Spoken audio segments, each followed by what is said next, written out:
Good morning, everybody. Happy Friday to you. My name is Tim Harris. It's 10 o'clock. It's time for 10 with Tim. I'm just about to get all the crud out of my throat. So I appreciate your patience with me this week. Pray for me. Pray that I'll have a good voice for Sunday morning here at Woodburn Baptist Church. Love you guys so much. It's good to be back with you. Exodus chapter 23 is where we are today. We're going verse by verse through the Word of God. Most of you know we started Exodus in 2020. We stopped in the middle, so we're picking back up now and finishing Exodus. And we're in chapter 23.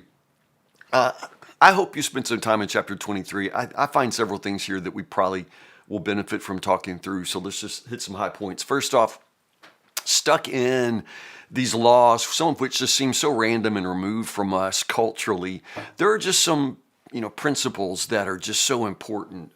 Verse 1, you must not pass along false rumors. I mean, that's so basic. And yet, how often have you seen churches or families or friendships or any other, place where people gather, just a group destroyed because people just don't know how to control their mouth, pass along false rumors. I mean, it's bad enough to pass along true rumors, like you're not supposed to gossip, but it's another thing altogether when you pass along things that aren't even true. And that's the thing, man. When you're gossiping, it's just so delicious. You're probably sharing something that you just love about somebody that you don't love. And so, man, you want it to be true, or it just feels so good to have something to share, whatever it is that makes us want to sin by just talking about people, man. The Bible is so clear in that prohibition, and yet we cannot stop ourselves. I guess that's why James said, man, if anybody can control the tongue, they'd be a perfect person. Oh my goodness. God help us. We've got to control our mouths, Don't pass along false rumors. Verse 2, you must not follow the crowd in doing wrong. New Living Translation I'm reading. I think the Hebrew there says, don't chase after the many, that sort of thing. Don't chase after the many. When you see a whole lot of people going in one direction, that does not mean you have to follow them.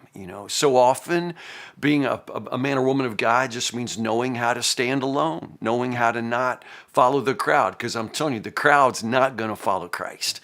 If you're going to follow him, you're going to stand alone and know how to do that. Verses 4 and 5, if you've ever heard me preach these, and in chapter 23, verses 4 and 5 are the only thing I preach, to be honest. But I call it the donkey test. Verses 4 and 5, the donkey test. If you come up on your enemy's ox or donkey that is strayed away, take it back to its owner. That's just a simple law, but I call it the donkey test. It's a test. First off, for a lot of people I preach to, and I say, you run across your enemy's ox or donkey, most people I know go, well, I don't have any enemies, I just love everybody, and that's so not true. I don't know a lot of people who love everybody, to be honest. And that's why this verse is so interesting to me. It's the donkey test. In other words, this is a private moment. Nobody's going to know what you did because you're the only one out there and you come across your enemy's donkey in a ditch. So what are you going to do? Yeah, that's the test part. What are you going to do? Because you got options. You can just walk right on. I mean, you didn't put the donkey in the ditch.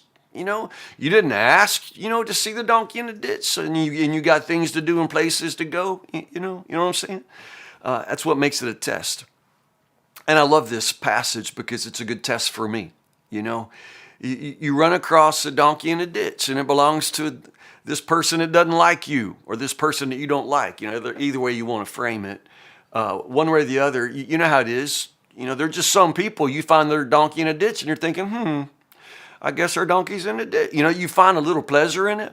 That's a pretty good sign that your heart's not right. When you can find some pleasure in somebody else's misfortune, and that gives you a little bit of a boost, your heart's not right. And this person's probably your enemy. You know what I'm saying? Or at least you have made yourself an enemy of this person, So what are you going to do? I mean, we're not going to find donkeys in the ditch in our day, but let's just say, you find her iPhone. This lady you don't care much for, and you find her iPhone, and you got some choices to make. You can take it back to her, which is what the Bible commands you to do. But, you could also I don't know, use her phone and you could take a picture of your middle finger and leave it for her. You know what I mean? You could kick the donkey as you go by. I mean, you have options, right? But the biblical principle here is it's not enough to do no harm when you have the opportunity to do something good, even for an enemy, especially for an enemy, Jesus would say. So what does it say? You take it back to its owner. I mean, you could text animal control. You could place an anonymous call and say, "Hey, sheriff, there's a donkey in it." You have options, but the principle here is if you want to follow God, following Christ could take you right to your enemy's door. You personally take the donkey back to your enemy, which means, of course, you're going to show up on her porch. This is an opportunity for peacemaking. You know what I'm saying? It's an opportunity for peacemaking. You go out of your way to show kindness to an enemy. I mean, this is the principle here, you know? I just think it's the most amazing couple of verses there. I call it the donkey test, you know? When you have the opportunity to do something good for somebody that you don't like or they don't like you, whatever, what will you do? The Bible commands you to go out of your way to show kindness. I think that's just really, really pretty amazing. And what follows, there are instructions for the three main festivals in Jewish life, the Feast of Unleavened Bread, the Festival of Harvest, or what's sometimes called the Feast of Weeks, and then the Festival of the Ingathering, the final harvest, or sometimes called the Feast of Tabernacles, the Feast of Booths. Notice all of these, one way or the other, they relate to agriculture, they relate to the harvest, which I love. It's in the festivals, in the basically the calendar year is made sacred by these festivals where you are reminded that God is the source of everything. And so for that reason, you return the harvest. You stop and you worship in the midst of the cycle of your work.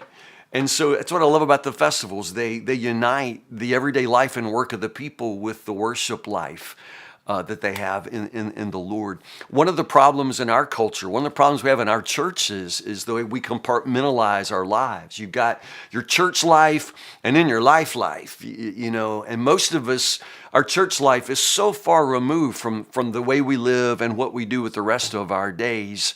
But here, you know, in the structure of work and rest, the Sabbath, and then in the structure of the year around these festivals, it erases all of those barriers, all of those those structures where we compartmentalize our life and separate work from rest and life from worship. You know what I'm saying? I think it's beautiful what God intends, that our life be one beautiful whole lived in worship and celebration of what He does for us. Verse 19 is a puzzle.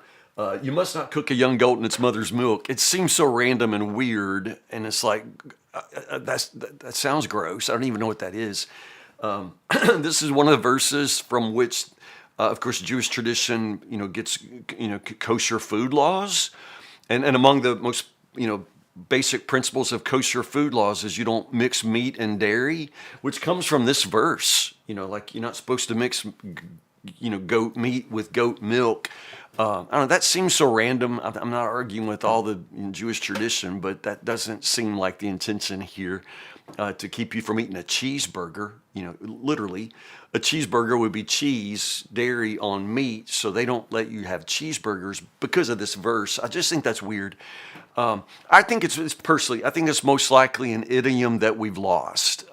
For example, if I said, man, I rode my hog to the courthouse, y'all would assume because of our culture that I rode a motorcycle, a hog, to the courthouse. But in future, if they read that or saw this video and I said I rode my hog to the courthouse, they would assume I rode a pig. You know what I mean? The idiom is lost. And I think that probably cooking a young goat in its mother's milk is probably some sort of idiom.